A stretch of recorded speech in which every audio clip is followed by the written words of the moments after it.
Right අපි මේ පටන් ගමු. ඉතුරු ටික එදා හොස්පිටල් ක්ලාස් එකේ කන්ටිනියු කරගෙන යමු. අපි අහපු අර ප්‍රශ්න ටික. In pharmacy inventory management, what does term sort detect stock mean? කියලා අහනවා right? එතකොට උත්තරේ මොකද්ද? Medication with less than 6 months remain before their expiry date. කියන්නේ ඒක අපි explain කරලා ගත්තොත් එහෙම අහන්නේ මොකද්ද?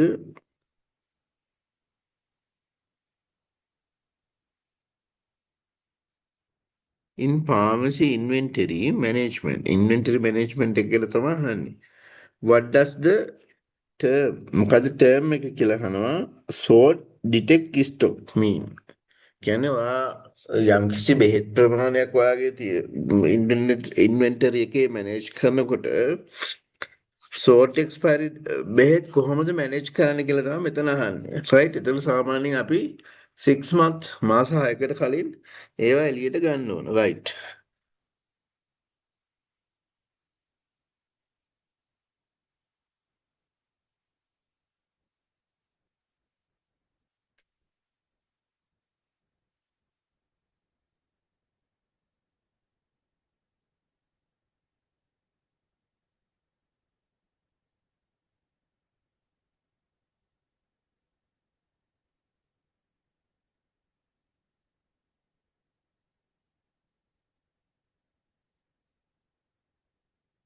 මොකද කරන්න ඕනේ මාස 6කට කලින් එළියට ගන්න ඕනේ. ඒක ඕනම ෆාමසික කරන වැඩක්. right.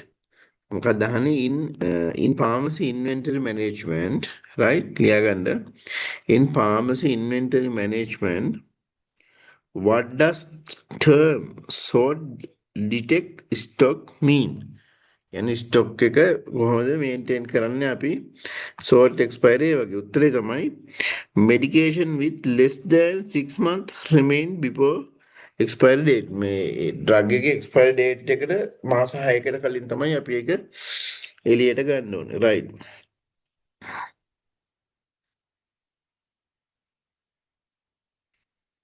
කෙටිකාලීන තොග salt detect state යනු ඒවායේ කල්ලිකුත් වීමේ දිනයට මාස 6කට වඩා අඩු කාලයක් ඉතිරිව ඇති ඖෂධ වේ right අර පෙස්ටින් පෙක්ස්ට් අවුට් මූලධර්මය දැන් ඒක අපි යන්නේ ප්‍රෙස්ටින් පෙස්ට් අවුට් නෙවෙයි ප්‍රෙස්ට් එක්ස්පයරි පෙක්ස්ට් අවුට් කියන එකට තමයි යන්නේ පළමුව කල්ලිකුත් වෙන දේ පළමුව පිට කරන්න ඕන රයිට් ඉවත් කරන යන රීතිය අනුව අනුගමනය කරමින් මෙම ඖෂධ මුලින්ම නිකුත් කරන්න ඕන රයිට් ඊට පස්සේ වළංගු භාවය ගත්තොත් එහෙම ඖෂධයක් එහි කල්ලිකුත් වීමේ දිනේ එළඹෙන තෙක් නිකුත් කිරීම ආරක්ෂිත සහ වළංගු වේ. උදාහරණයක් ලෙස 2026 මාර්තු කල්ලිකුත් වෙන ඖෂධයක් 2026 ජනවාරි මාසයේදී නිකුත් කිරීම වරදක් නෙවෙයි.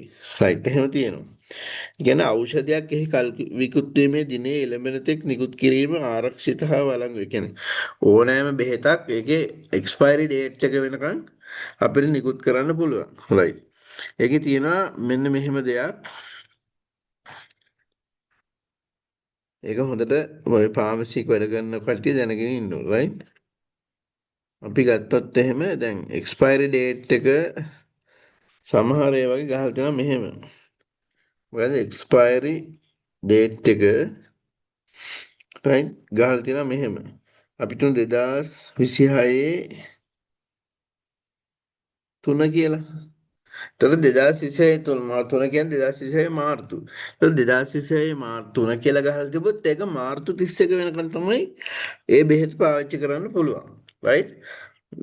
එතකොට ඊළඟට මෙන්න මෙහෙම ගහලා තියෙනවා. ඕකෙම ගහලා තියෙනවා. අපි තුන් 3.28 කියලා ගහලා තිබුණා. එතකොට ඒ මාසෙ 31 වෙනකම් බෑ. ඒක පුළුවන් 28 වෙනකම්. අපි හිතමු 3.10 කියලා ගහලා තිබ්බ කියලා. එතකොට 10 වෙනකන් තමයි පුළුවන්. හරිද? අන්න ඒක තමයි එක්ස්පයරි ඩේට් වල කන්සෙප්ට් එක. Right.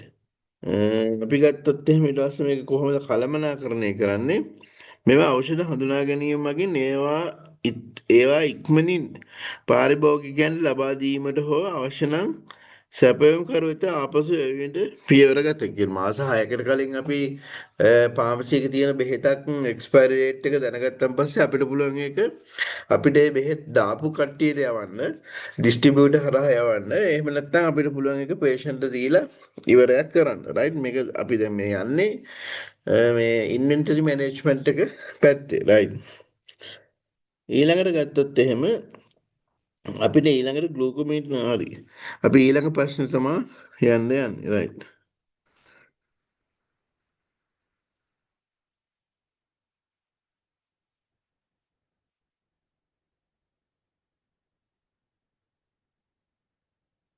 Ari. When using glucometer,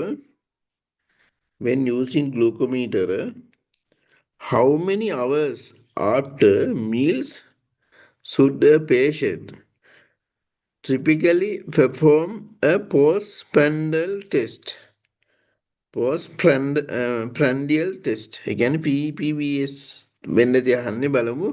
When using glucometer, glucometer භාවිතා කරනකොට how many hours after meals කියන්නේ patient මේ postprandial test එක කරන්න කෑමෙන් කොච්චර වෙලාවකට පස්සේද කියලා අහන්නේ. right. glucometer භාවිතා කළා. හරි. 2 hours. ඒක 2 hours කියලා වෙනවා. ඒතර අපි මේකට දැන් මේ වගේ ප්‍රශ්න තමයි අහන්නේ right.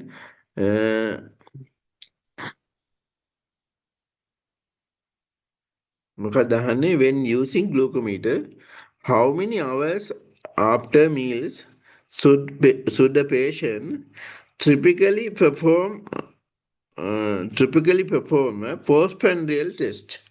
So 2 hours කියලා වැටෙනවා.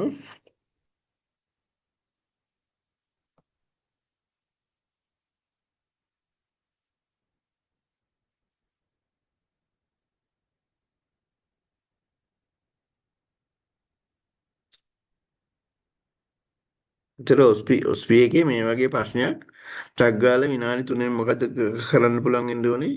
ඔය කට්ටියට පුළුවන් වෙන්න ඕනේ විනාඩි 3න් දඩබඩ ගාලා මේකට උත්තර ලිව්වා ඊළඟ එකට යන්න right. ආහාරයකින් පැය දෙකකට පස්සේ ඒ කියන්නේ ප්‍රෝස්ප්‍රැන්ඩියල් කියන්නේ PPBS කියන්නේ ඒකයි.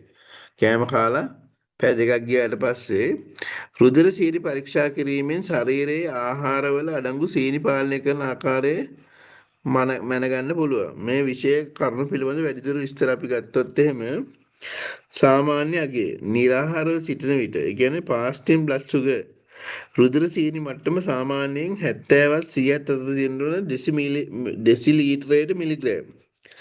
රයිට් මේක ලියද්දිත් මෙහෙම ලියන්න ඕන. රයිට් ඔයාගෙන් අහුවොත් එහෙම සාමාන්‍ය අගේ ආහාර ගන්න නැතුව ඉන්නකොට fasting blood sugar එක ඒ කියන්නේ සීනි මට්ටම කීයක් තියෙන්න ඕනද?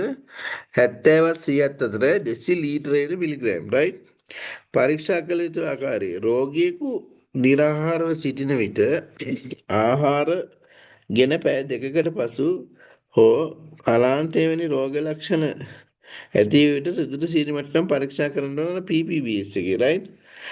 මේකේ වැදගත්කම තමයි රුධිර සීනි පාලනය දුර්වල වූ විට කියන්නේ HbA1c යගේ 8.5ට වඩා වැඩි හෝ fasting blood sugar යගේ 160ට වැඩි නම් ඒක තමයි කියන්නේ රුධිර සීනි පාලනය දුර්වල අවස්ථාව.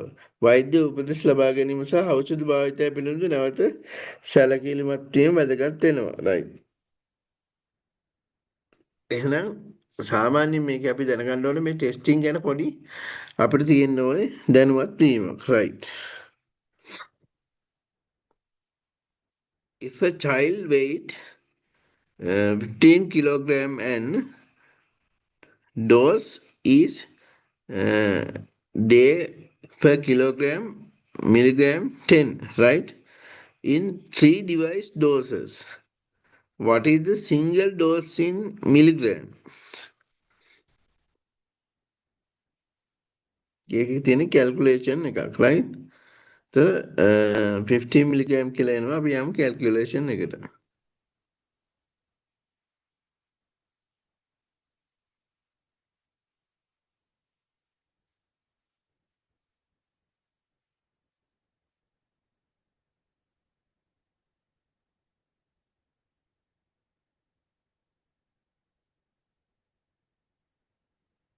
Calculate the total daily dose.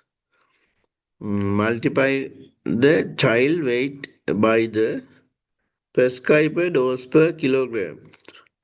For a 15 kilogram child at 10 kilogram per day, the calculation in 15 kilogram එතකොට සමානයි මිලිග්‍රෑම් 10 සමානයි ඒ කියන්නේ හරි මෙහෙමනේ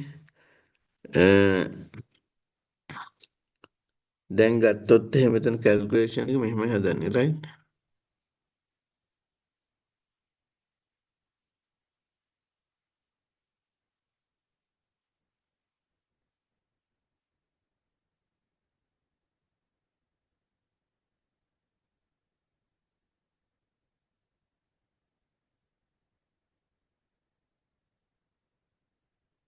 දැන් බබාගේ බර කීයද කිලෝග්‍රෑම් 15යි මේ කට්ටිය කියලා කියන්නේ මොකද්ද කිලෝග්‍රෑම් එකකට මිලිග්‍රෑම් 10ද දෙන්නේ හරිද මිලිග්‍රෑම් 10 රයිට් බෙදීම මිලිග්‍රෑම් 10 බෙදීම 1 කිලෝග්‍රෑම් එක රයිට් කිලෝග්‍රෑම් එකකට මිලිග්‍රෑම් 10ක් දෙනවා නම් අච්චරකට මෙච්චර මෙච්චර කොච්චර කියලා අහන්නේ කිලෝග්‍රෑම් 15කට බලනවා රයිට් එතකොට වැඩි කිරීම එතකොට සමානයි මොකක්ද දෙන්නේ 150යි මිලිග්‍රෑම් රයිට් හරිද එතකොට මේකට කියන 3 device doses එතකොට එහෙනම් මොකද වෙන්නේ මේ මිලිග්‍රෑම් 150 කියන්නේ සම්පූර්ණ ඩෝස් එක එතකොට මේල කියනවා ඩෝස් 3ක් දෙනවලු. එතකොට එහෙනම් අහන්නේ අපෙන් එකට කීයද කියලා. එහෙනම් ඩෝස් 3ක් කියන්නේ 150යි නම් ඒක බෙදනවා පුතා 3ෙන්. රයිට්? ඒතර සමානයි උත්තරේ 50යි මිලිග්‍රෑම්. රයිට්. ඔන්න ඔය වගේ පොඩි පොඩි කැල්කියුලේෂන් ඔයාලා ටක් ගාලා කරගන්න පුළුවන් වෙන්න ඕන. රයිට්? ඊට පස්සේ අපි ඊළඟ එකට යන්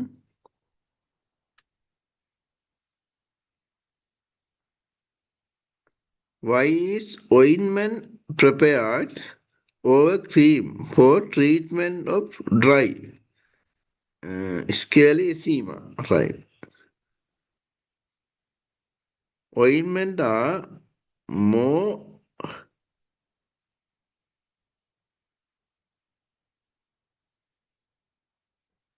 Glycerin and Gracie, providing better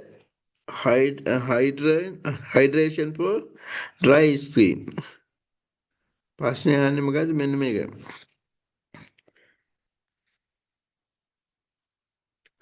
Why is ointment?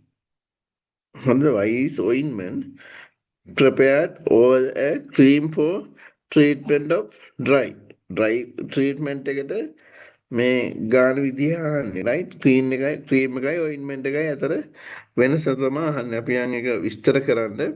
ඒතර ඔයාලා දැනගන්න ඕන සාමාන්‍යයෙන් ක්‍රීම් එකක බේස් එක කොහොමද මෙඩිකමන්ට් කොහොමද ඔයින්ට්මන්ට් එක බේස් එක කොහොමද මෙඩිකමන්ට් කොහොමද සාමාන්‍යයෙන් ඔයින්ට්මන්ට් එක 20ක් වගේ තමයි තියෙන්නේ ක්‍රීම් එක 50ක් තියෙනවා කියලා ඇක්ටිව් ඉන්ග්‍රේඩියන්ට් එක ක්‍රීම් එකේ තියෙන 50ක් අපි හිතමු හයිඩ්‍රෝකෝර්ටිසෝන් ක්‍රීම් කියලා.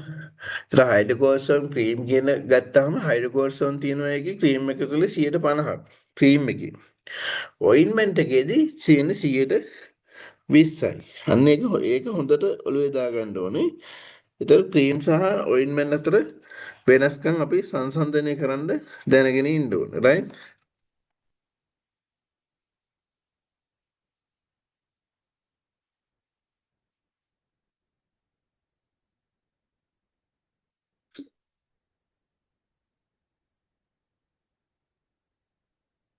අනිවාර්යෙන් ෆාමසියුටික්ස් වලින් එනවා ඔස්පේකට වැඩිපුර ඒ හින්දා ෆාමසියුටික්ස් පැත්තවල හොඳට දැනන් ඉන්න ඕනේ. රයිට්?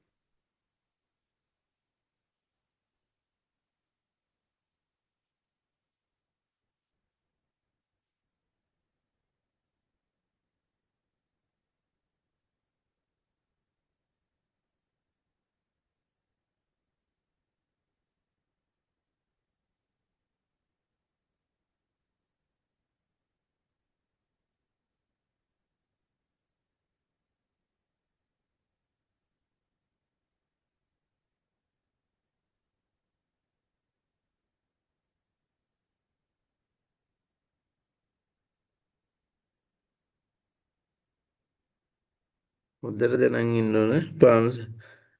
ඉගෙන මේ දැන් මේ ප්‍රශ්නයක් තමයි බියලි සහ කොරපොතු සහිත සම. ඒකට කියන එසීම. මොකද එසීම කියලා කියන පුතා වේලිච්චි කොරපොතු ගැහිච්චි හමක්. හරිද? ඒකට ආලේපනයේට ඔයින්ට්මන්ට් වඩා සුදුසු වන්නේ ඒවායේ පවතින ඔකියු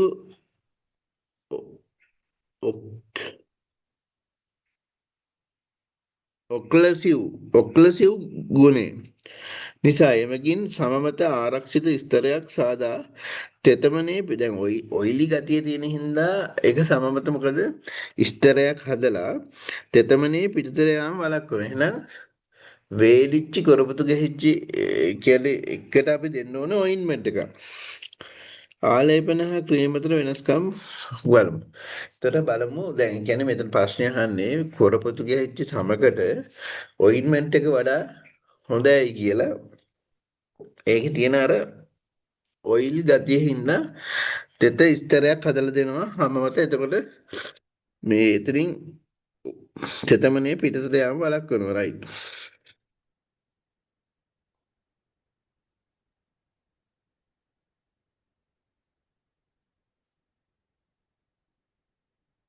ඔයින්ට්මන්ට් එකේ වැඩි තෙල් ගතියක් තියෙනවා. ජලය අඩංගු වෙන්නේ නැහැ. එබැවින් ඊටා වියලි සමකට අවශ්‍ය තෙතමනය ලබා දීමට මේ වඩා සාර්ථකයි. කියන්නේ අපි සාමාන්‍ය මේ පාමසින්දදී දැනගන්න ඕන වේලිච්චි දැන් කවුරු හරි ඇවිල්ලා ඔයාගෙන් ඉල්ලුවොත් එහෙම මේ හැම වේලෙනවා වේලිලා තියෙන්නේ කසනවා ක්‍රෑෂ් එකකට බෙහෙතක් කිව්වොත් ඔයා ක්‍රීම් එකක් දීලා වැඩක් නැහැ. ඔයා දෙන්න ඕනේ ඔයින්ට්මන්ට් එකක්. ක්‍රීම් වල තෙල් ගතිය අඩුයි. ජලය අඩංගු වෙනවා. රයිට්. තුනී ස්තරයක් ලෙස ආලේප කර රෝම වැඩෙන දිගට දිශාවට මුදු ලෙස පිරිමදින්න ඕනේ. ඒ කියන්නේ ඔයින්ට්මන්ට් එක ගන්න තුනී පොඩි ස්තරයක්. රයිට්.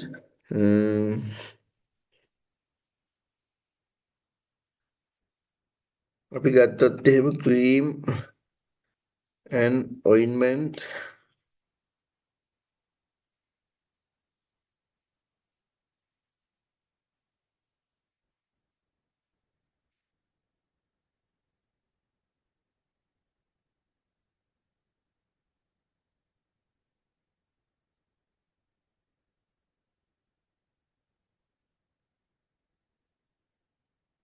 ක්‍රීම් and ointment අතර වෙනස්කම් අපි වගුවකින් සංසන්දනය කරමු. රයිට්.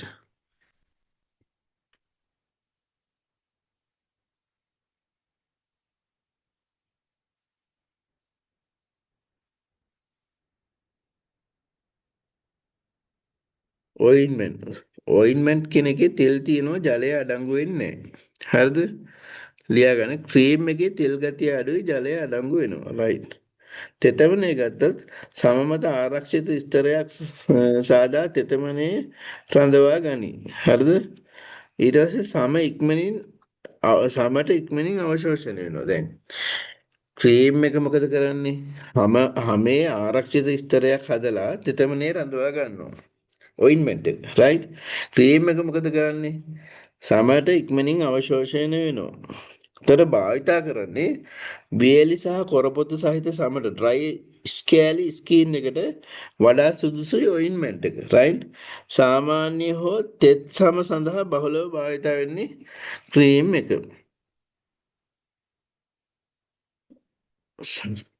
සමමත තෙල් සහිත තෙල් ගතියක් ඉතිරි කරයි ආලේප කරාම සමමත තෙල් ගතියක් ඉතිරි කරන්නේ නැහැ.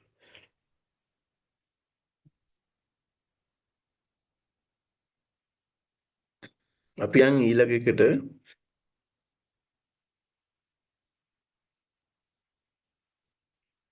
what is the primary goal of medication reconciliation during care transience, right?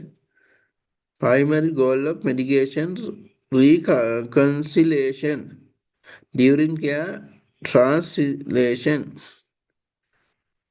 to prevent medication errors, uh, omissions, duplication of drug interaction.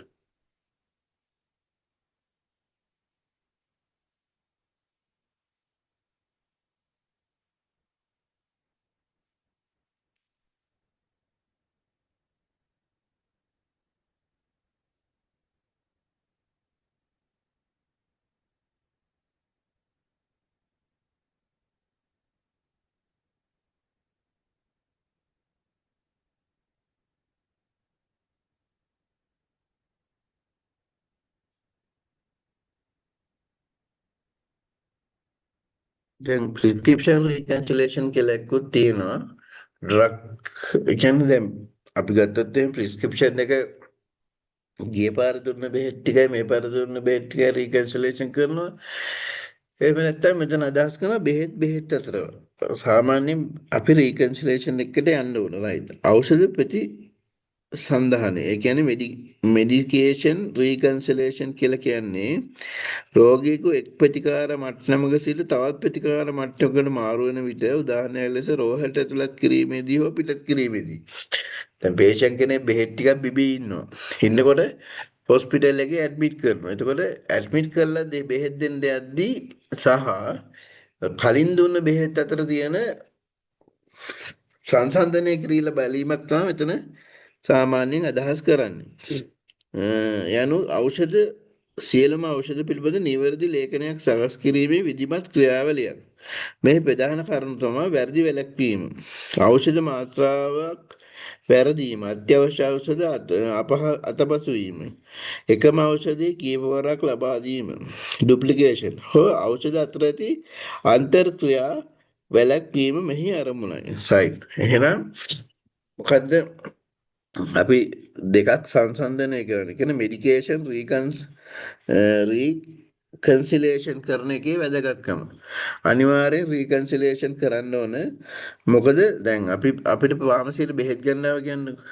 එතකොට පේෂන්ට් දැන් බෙහෙත් ඉල්ලනවා මේක නැති බෙහෙත් දෙන්න කියලා. එතකොට අපි අනිවාර්යෙන් එයාලගේ තියෙන බෙහෙත් එක්ක බලන්න ඕන. මොකද දැන් පයෝගිඩිසෝන් දැන් හොස්පිටල් එකේ මේ දවස්වල එනවා පයෝගිඩිසෝන් අවුට් ඔෆ් ස්ටොක් කියලා එනවා. සමහර වෙලාවට පයෝගිරිසෝන් එයාට දීලා තියෙනවා. අපි හිතමු පයෝගිරිසෝන් එයාට 45ක් ඒ කියන්නේ එකමාරක් බොන්න දීලා තියෙනවා කියලා. ස්පිරිතාලෙනුත් දීලා අපි මෙතනනුත් දෙනවා. සමහරට දැන් ක්ලොපිඩෝගල් ආව කියන්නේ ක්ලොපිඩෝගල් අවුට් ඔෆ් ස්ටොක් කියලා ගහලා වෙනවා. පස්සේ ඕක වෙනස් වෙලා ස්පිරිතාලෙන් ක්ලොපිඩෝගල් දෙනවා. දුන්නට පස්සේ එනකොට පේෂන්ට් ආයේ ෆාමසියෙන් ඇවිල්ලා කියනවා දැන් පේෂන්ට් දන්නේ නැහැනේ මේක ක්ලොපිඩෝගල්ද මොනගල්ද කියලා. අපි තමයි ඒක දන්නේ. එතකොට පේෂන්ට් ඇවිල්ලා කියනවා මේකේ මහත්ය බෙහෙත දෙන්න කියලා. හරිද?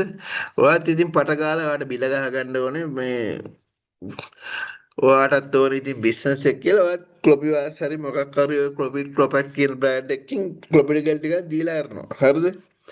ඉස්පිරිතාලෙන් දුන්නේ ස්පීසි එක. ඒක වෙන පාටක් ඔය සමහරට ලූස් එකක්.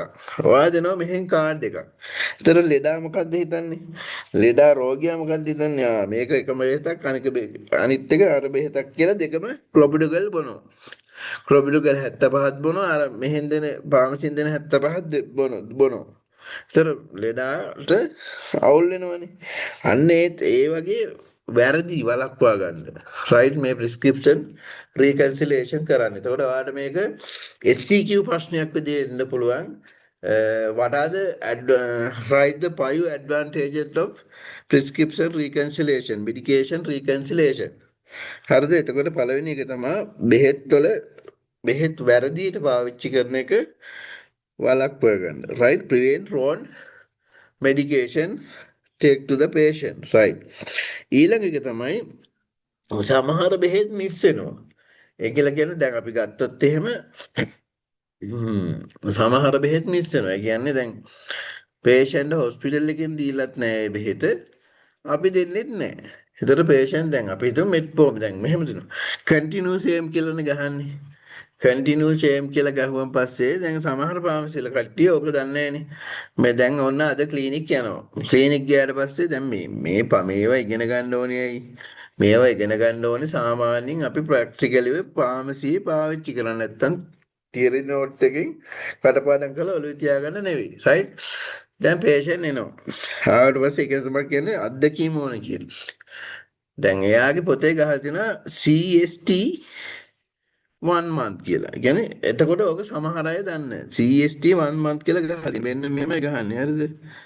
හොස්පිටල් වල තියෙන ක්ලිනික් එකට ගියන් පස්සේ ඔක සෑහෙන අමාරුයිනේ. එතන මේන්ටේන් කරන්න මෙන්න මෙහෙම ගහලා තියෙනවා. CST 1 month.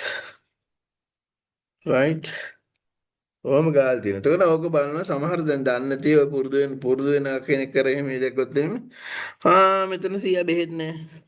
බෙහෙත් ලියලා නැහැ කියලා පේෂන්ට් යවනවා. හැබැයි මෙතන මෙහෙම තිබ්බට right ඊට ඉස්සරහ පිටිවල තියෙනවා මෙට්ෆෝමින් 500 milligram TDS හරිද ක්ලොපිඩෝගෙල් ක්ලොපිඩ්ගම් 85 මිලිග්‍රෑම් නොක්ටේ රයිට් ඊට පස්සේ ගත්තොත් එහෙම තව තියෙනවා සිටග්ලිප්ටින් සිතාගම්මුකෝ 100 මිලිග්‍රෑම් මානේ ඊට පස්සේ ගත්තොත් එහෙම තියෙනවා පයෝස් කියලා ලියන්නේ හොස්පිටල් එකේ මම මේ ලේසියෙන් ලියන්නේ රයිට් මානේ රයිට් එතකොට ඊට පස්සේ මෙහෙම සිද්ධියක් තියෙනවා රයිට් ඔකට ගහලා තියෙනවා පයෝගේ සිතාවට ඉලක්ක ගහලා තියෙනවා කියනකො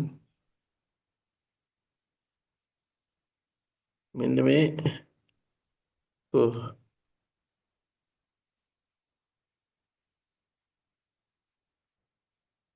ඔන්නෝම සිතායකට ඉලක්ක ගහලා තියෙනවා ආටොක් ස්ටොක් කියලා රයිට් එතකොට අන්තිමට පිටුවේ තියෙන කන්ටිනියස් මෙඩිසින් කියලා ඊට ඉස්සරහ ඊළඟට පිටුවේ කලින් මෙයා ක්ලිනික් ගියාට පස්සේ ડોක්ටර් ලියලා තියෙනවා මේ බෙහෙත් ටික ගන්න. හැබැයි ඔයා සිතා කියන පෙත්ත ෆාමසියෙන් ගන්න. මොකද ඒකේ ස්පිරිතාලේ නැහැ. එතකොට මොකද කරන්නේ? මෙයා දැන් මේක අරන් පාමසිලාට පාමසින්න මහත්තයා කියනවා මොකද්ද? මෙතන සීයා මේ පාර නම් බෙහෙත් ලියලා නැහැ නිකන් අස්සනක් ගහලා විතරයි තියෙන්නේ කියලා. ඒතර ඔයා එතන ප්‍රිස්ක්‍රිප්ෂන් රීකන්සිලේෂන් කරාද? කරලා නැහැ. එතකොට ප්‍රිස්ක්‍රිප්ෂන් රීකන්සිලේෂන් කරා නම් ඔයා ඊළඟ පිටුව පෙරලා ඔයා නිකන් කාර්නික වෙන්න ඕනි. ඔයා බලපුවම තියෙනවා මේ 100ට ගිය පාරක් සීට ග්ලිප්ටින් දීලා නැහැ. එහෙනම් මේ පාරක් දීලා නැහනේ. ඒතකොට අපි දැන් ඒක අතර නැහැ කියලා ඇහුවොත් එහෙනම් මොකද වෙන්නේ? එයාට මේ බෙහෙත මිස් වෙනවා. ඒ හින්දා තමයි කියන්නේ ප්‍රිස්ක්‍රිප්ෂන් රීකන්සිලේෂන් කියන එක අනිවාර්ය දෙයක් ෆාමසිස් කෙනෙක්ගේ කියලා රයිට්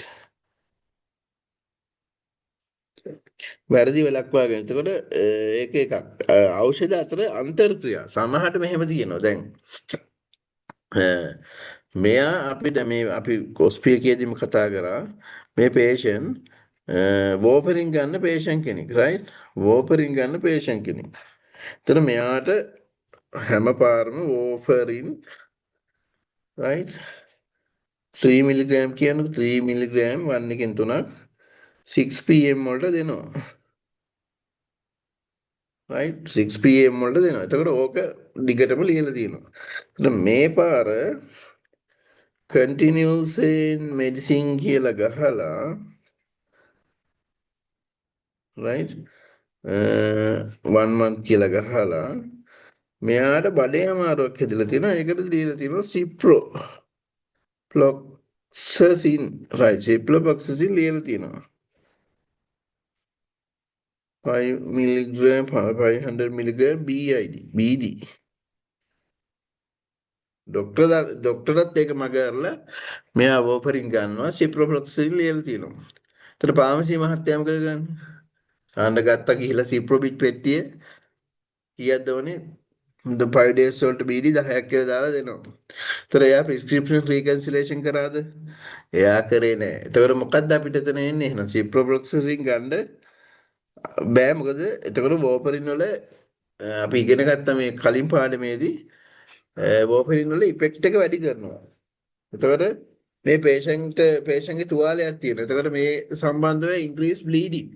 එයාගේ බ්ලීඩින් එක වැඩි වෙනවා. දැන් එහෙම දේවල් ෆාමසි මහත්තයෙක් දැනගෙන ඉන්න ඕන. රයිට්. එහෙම කෙනෙක් තමයි ෆාමසිස්ට් කෙනෙක් කියන්නේ. එයාට එච්චර දුරට මේ සාමාන්‍ය පොදු මිනිස්සු දන්නේ මෙයා මෙහෙම කෙනෙක් කියලා. එයාලා හිතන්නේ මෙයා මේ අනිත් අය වගේ බෙහෙත් දෙන කෙනෙක් කියලා. එහෙම හිතන්න එපා. මොකද ෆාමසිස්ට් කෙනෙක්ට ඒ නොලෙජ් එක තියෙනවා. රයිට්. එතකොට ඔන්න ඔය වගේ කරුණුත් එක්ක තමයි ඔස්පි යන්න ඕනේ. එතකොට ප්‍රිස්ක්‍රිප්ෂන් රීකන්සිලේෂන් කරන එක ඔළුවට දාගන්නද ඒක හරි. ඒ කියන්නේ බෙහෙත් කලින් බෙහෙත් ටිකත් එක්ක බෙහෙත් තුණ්ඩුවත් එක්ක මේ බෙහෙත් තුණ්ඩුව ගලපන එක. ඒක තමයි කියන්නේ ප්‍රිස්ක්‍රිප්ෂන් රීකන්සිලේෂන් කියලා. එතකොට එහෙම කරන එකේ වැදගත්කමක් තමයි එකක් බෙහෙත් අතර තියෙන ඩ්‍රග් ඉන්ටරැක්ෂන් තියෙනවා නම් ඒක වළක්වා ගන්න පුළුවන්. ඒතර රෝන් මෙඩිකේෂන් වැරදි ඖෂධ ගැනීම වළක්වා ගන්න පුළුවන්. එකම ඖෂධය දෙපාරක් ගන්න එක වළක්වා ගන්න පුළුවන්.